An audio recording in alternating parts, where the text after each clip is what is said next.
మన ప్రభువును రక్షకుడైన యేసుక్రీస్తు పరిశుద్ధ నామమున ప్రియమైన మీ అందరికీ ఉదయకాల శుభములు.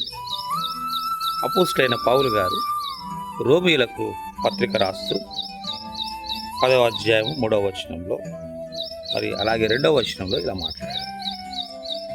వారు దేవుని యందు ఆసక్తి గలవారని వారిని గూర్చి సాక్ష్యమిస్తున్నాను.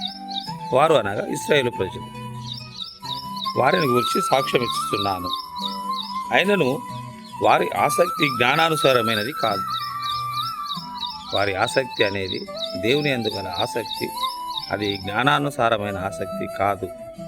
ఆయన రాస్తూ 3వ వచనంలో ఈ విధంగా మాట్లాడుతున్నారు. ఏలనగా వారు దేవుని నీతి ఎరుగక తమ స్వనీతిని స్థాపింపబోనుకోవచ్చు, దేవుని నీతికి లోబడలేదు.